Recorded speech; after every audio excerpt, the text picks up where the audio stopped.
Ilikuwa ni siku ya Alhamisi, siku ya soko kubwa katika kijiji cha Mlimani. Kijiji hicho kilizungukwa na mashamba ya mahindi na alizeti, na mbali kidogo kulikuwa na mto mdogo uliopita taratibu bila kelele. Siku ya soko ilikuwa maalum kwa kila mkazi wa kijiji. Watu walivaa vizuri, walibeba mazao yao na walitembea kwa makundi kuelekea uwanjani ambako vibanda vya muda vilijengwa. Asubuhi ile, jua lilichomoza polepole, likitoa mwanga wa rangi ya dhahabu juu ya paa za nyasi. Ndege walikuwa wakiruka angani huku wakitoa sauti za furaha. Wanawake walikuwa wamebeba vikapu vya nyanya, vitunguu na maharage. Wanaume walivuta mikokoteni yenye magunia ya mahindi na viazi. Watoto walikimbia huku na huku, wakicheka na kucheza kwenye vumbi jepesi la uwanja wa soko. Ndani ya pilika hizo, alikuwepo kijana aliyeitwa Baraka. Baraka alikuwa kijana wa miaka 23. Alikuwa mrefu kiasi, mwenye bidii na heshima. Aliishi na mama yake katika nyumba ya udongo iliyoezekwa kwa bati. Baba yake alifariki miaka kadhaa iliyopita, hivyo Baraka ndiye aliyekuwa tegemeo la familia. Kila siku aliamka mapema kwenda shambani kulima mahindi na maharage. Alijulikana kwa uchapakazi wake na tabia yake ya ukimya. Siku hiyo ya soko, Baraka alibeba debe la asali na gunia dogo la karanga. Alitaka kuuza ili apate pesa ya kununua mbegu bora kwa msimu ujao. Alitembea taratibu kuelekea sokoni, akiwaza kuhusu maisha yake na ndoto zake za kuwa mkulima bora zaidi kijijini hapo. Upande mwingine wa kijiji, aliishi msichana aliyeitwa Neema. Neema alikuwa na umri wa miaka 20. Aliishi na wazazi wake pamoja na wadogo zake wawili. Alikuwa binti mnyenyekevu, mchapakazi na mwenye moyo wa kusaidia.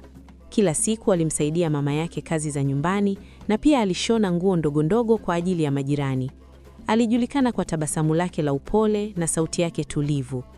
Asubuhi hiyo, Neema alifuatana na mama yake kwenda sokoni. Walibeba vikapu vya mboga za majani na mayai ya kienyeji. Kwa Neema, siku ya soko ilikuwa nafasi ya kuona watu wengi na kusikia habari mpya za kijiji.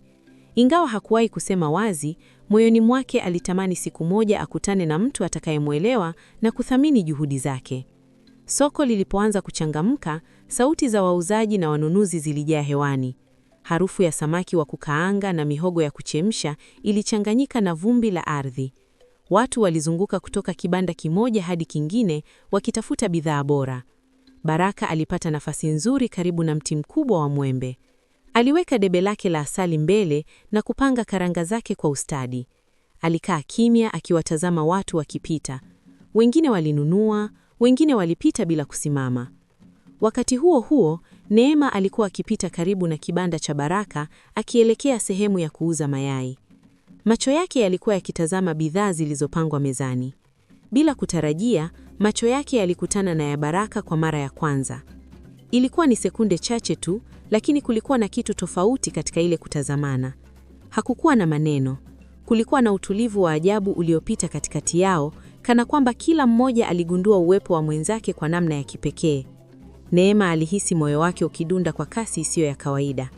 Baraka naye alibaki akitazama kwa mshangao wa ndani, akijiuliza ni kwa nini sura ile ilimvutia ghafla. Neema aliendelea na safari yake kuelekea kibandani kwao, lakini mawazo yake yalibaki pale chini ya mti wa mwembe. Alijikuta akitabasamu bila sababu ya wazi. Mama yake alipozungumza naye kuhusu bei ya mayai, ilimbidi ajikumbushe kuwa yuko sokoni. Kwa upande wa Baraka, wateja waliendelea kuja na kuondoka, lakini akili yake ilikuwa mbali kidogo. Mara kwa mara macho yake yalitazama upande ambao Neema alipotelea. Hakuwahi kuhisi hali hiyo kabla. Alikuwa amezoea kuzingatia kazi na majukumu ya nyumbani, si mambo ya moyo. Kadiri siku ilivyokwenda, jua lilipanda juu zaidi. Joto liliongezeka na watu walianza kupunguza pilikapili. Baadhi ya wauzaji walianza kufunga mizigo yao. Neema na mama yake walimanyiza kuuza mboga za majani na mayai ya kienyeji. Kabla ya kuondoka, Neema alipita tena karibu na ule mti wa mwembe. Safari hii hakusimama, lakini alihakikisha macho yake yanapita pale. Baraka alikuwa bado amekaa, akihesabu pesa alizopata. Kwa mara nyingine, macho yao yalikutana na wote wawili walihisi ile hali ya usubuhi ikirudi, safari hii ikiwa na uzito zaidi. Hakukuwa na ahadi iliyotolewa siku hiyo. Hakukuwa na mazungumzo wala salamu, lakini ndani ya mioyo yao kulikuwa na mwanzo wa kitu kipya. kitu ambacho hakikuhitaji maneno mengi kueleweka. Jioni ilipofika, watu walianza kurudi majumbani mwao. Vumbi la soko lilituliziwa na upepo wa jioni. Baraka alibeba debe lake lililobaki na gunia lake tupu, akianza safari ya kurudi nyumbani. Neema naye alitembea kando ya mama yake, akisikiliza maelezo ya siku ilivyokuwa nzuri kwa biashara. Ingawa walitembea katika njia tofauti, kila mmoja alibeba kumbukumbu ya siku hiyo moyoni. Siku ya kawaida ya soko iligeuka kuwa siku ya pekee katika maisha yao.